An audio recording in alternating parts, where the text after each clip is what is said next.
Hello viewers, welcome to our channel invest in dreams. इस हफ्ते का टॉपिक है unstable market. So let's see क्या है इस वीडियो में। सबसे पहले हम बताएंगे कि कैसे कॉज होता है ये अनस्टेबल मार्केट और ग्लोबल टेंशन की वजह से क्या इम्पैक्ट पड़ता है हमारी मार्केट्स पे। Then what should be your strategy in these kind of markets. And last एक शॉर्ट पिक जो आप अपने पोर्टफोलियो में ऐड कर सकते हैं during this volatility. So let's begin. सबसे पहले क्यों ये ग्लोबल टेंशन कॉज हो रहा है। सबसे बड़ा रीज़न है ग्लोबली यूक्रेन और रशिया का जो पेंडिंग वॉर है, जिसका कोई रिजल्ट जब तक नहीं आता है तब तक एक ग्लोबल टेंशन की तरह वो बना रहेगा। दूसरा, जो जिस तरीके का फेड रेट्स देख रहे हैं हम, जिस तरीके की इन्फ्लेशन देख रहे हैं, these all are causing kind of tension and unstability in the market. It's making the markets uncomfortable. So let's see कि क्या इम्पैक्ट पड़ेगा इसका हमारे मार्केट्स पे।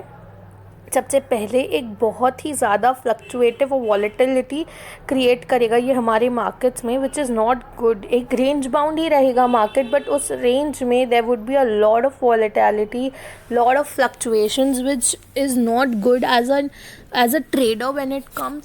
Next, stock prices tend to fall and bond prices tend to rise in these kind of situations. जब ऐसा होता है, then people start losing confidence in the stock market. All they want to do is keep their money safe, invested in a safe place. So bond prices rise during those times.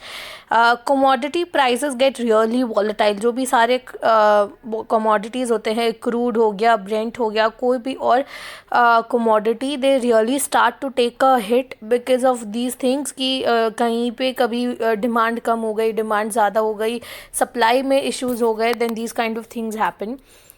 FII start pulling out the money from the markets. और हमारा market ऐसा है जहाँ पे people have invested more, the FIIs have invested more. So if they start losing out on that confidence, हमारे यहाँ से पैसा they start pulling out, which reduces the liquidity और एक टेंशन का माहौल क्रिएट कर देते हैं, प्रेशर बना देते हैं मार्केट्स पे. And gold and rupee prices show volatility again. Gold and rupee prices, they also have a lot of connection with the global cues that happen. इसकी वजह से उनके प्राइजेस भी इम्पैक्ट होते हैं और उसी से जो भी स्टॉक्स रिलेटेड, उसके बेसिस पे जो भी रिलेशंस है, वो सारी कंपनीज भी इम्पैक्ट लेती हैं. सो आपको क्या करना चाहिए इस काइंड ऑफ मार्केट में? सबसे पहले इन्वेस्टमेंट पे ध्यान देना चाहिए ट्रेडिंग से. If you are not a very trained trader, या फिर आप किसी से टिप्स ले लेके अगर आप काम करते हैं यहाँ वहाँ से, then you should stop trading. You should start focusing more on investments, because investments अगर आप सही कंपनी में इन्वेस्ट करते हैं, that is also good point and major point, कि अगर आप सही कंपनीज में इन्वेस्ट करते हैं, then you don't have to worry about this kind of volatility. आपको ट्रेड सिर्फ तब भी एग्जीक्यूट करना है जब आप 100% श्योर हो. You don't have to trade because you want to trade. You should trade because you have a trade to execute.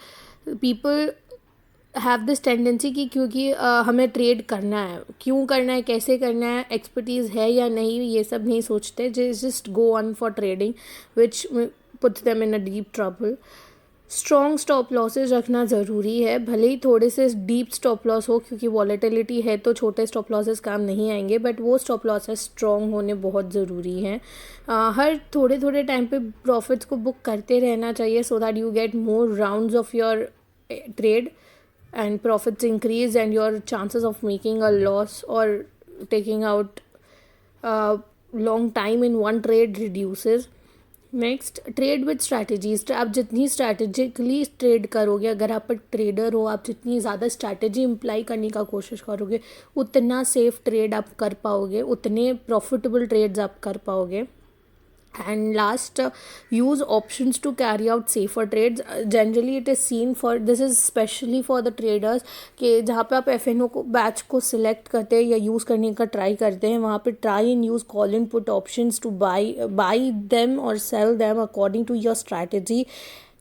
It is much more safer than just playing in futures पे खाली play करना. It would become really risky इस type के conditions में. So use options to make your trade safer and sure. Next, short pick हमारे तरफ से होगा हिंदुस्तान एरोनॉटिक्स। आई नो हम लोग ने काफ़ी बार इस स्टॉक को मेंशन किया है, but it is a very very strong stock. और अभी जिस तरीके का माहौल है उसमें this stock is going to play out really well.